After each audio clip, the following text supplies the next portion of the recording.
We begin in India, where life-saving oxygen supplies are running out, threatening to turn what's already a public health crisis into catastrophe. The government is already diverting supplies from industry in a desperate attempt to help those in need. But with new infection rates breaking global records for a fourth consecutive day, the worst could well be yet to come. Overwhelmed and undersupplied, this Delhi hospital is one of thousands across India besieged by the country's second coronavirus wave.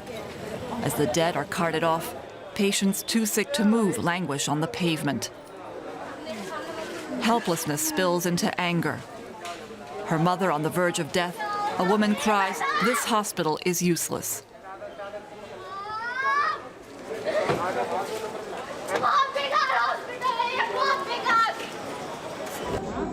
Inside, there's almost no room to stand, and patients are forced to share beds. There's disbelief that hospitals are under-equipped to deal with the crisis. Distraught relatives appeal to the government for help. Please do something and please release some oxygen supply. People need it here. People need beds here. People need meds here. People need wards here. People need injections. People need medicines. Health experts blame the surge on a highly contagious variant. It hit after the government declared victory over the virus in January. Now it's urging patience. When encountered with serenity and patience, most people get well by taking care of themselves at home. There's no need to create panic and run to hospitals for little things. But oxygen and medicine are not little things for people battling to breathe. With the underfunded health system in a state of paralysis, others are stepping in to help. The Sikh temple in Delhi has secured oxygen for the infected. There are people dying at home because they lack oxygen, and others who aren't getting any help from the administration or a hospital. We are helping to save lives. Authorities are now diverting industrial oxygen for medical use and ramping up efforts to get it to hospitals quickly. But even when supplies arrive, India will need more than just oxygen to contain its devastating second wave.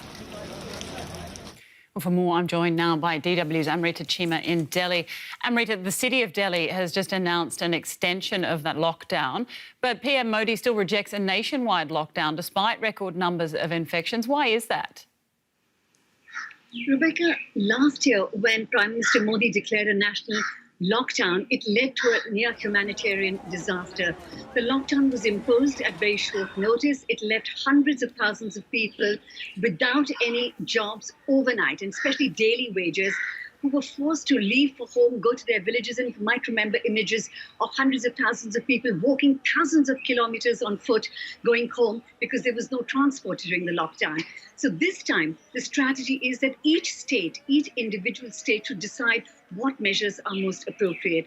And as Delhi is the hardest hit city in the country, the local government here has decided the only way to stop the spread of this virus is through a lockdown, to stop people-to-people transmission, because positivity rate had gone up to 37%.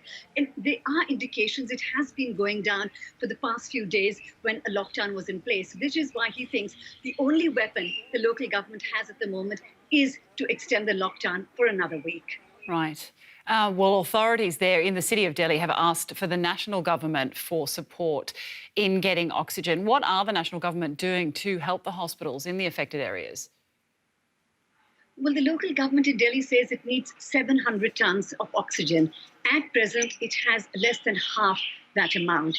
So the local government, headed by Arvind Kejriwal, has asked the national government to increase Delhi's quota. He's also written to all his counterparts in different states in India, appealing and urging them, if they have any surplus oxygen, to send it to Delhi, because Delhi is really going through an oxygen emergency right now. Hospitals are still begging and appealing for more oxygen. At the national level, the Prime Minister held a special meeting to discuss the supply of oxygen, how to augment supplies. And he's also set up, an oxygen corridor. He's set up express railway trains, and he's also mobilized the Indian Air Force. An consignment of oxygen was brought from Singapore last night. More is expected from the United Arab Emirates. So help is on the way, but the situation in Delhi remains very tense. Well, you mentioned the UAE there. What kind of support is India getting from foreign countries, from the international community? Rebecca, people who are seeing images coming out of Delhi obviously can't stay unmoved, and offers of help have come from all over the world, from the United States, from the UK, from France. Germany, in fact, is sending 23 mobile oxygen generating plants to Delhi. They're supposed to come into India within the next few days. And also the private sector within India has been offering to divert their industrial oxygen towards medical oxygen supplies. So there is a lot of effort being made to augment Delhi's oxygen supplies. But Rebecca, time is of the essence. For people who are suffering now, it's literally a matter of life and death. All right, Amrita, thank you. DW's Delhi Bureau Chief Amrita Chima. At least 27 people have been killed and dozens more injured after a blaze broke out in a COVID ward of a Baghdad hospital. Iraq's Prime Minister has called for an investigation into the cause of the blaze and declared 3 days of national mourning. It's the stuff of nightmares. A COVID ward overrun with smoke and flames. Patients who were already struggling to breathe, now on the verge of suffocating. Rescuers say at least 20 people died as a result of the fire and are still searching the scene of this Baghdad hospital. This video, posted on social media, claims to show the moment an oxygen tank exploded and started the fire. In just a matter of minutes, the situation is out of control. In the beginning, there was an explosion. It started from there. The second explosion was over there. The fire spread quickly. The smoke reached my brother, who's a patient. I took my brother out to the street. Then I came back and went up to the last floor that wasn't burning. I found a girl suffocating. She must have been about 19. She was suffocating. She was about to die.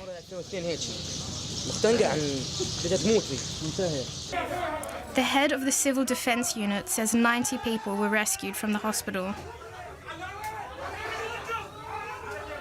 But the event has fueled anger about a healthcare system worn down by decades of neglect and left unable to cope with the pandemic.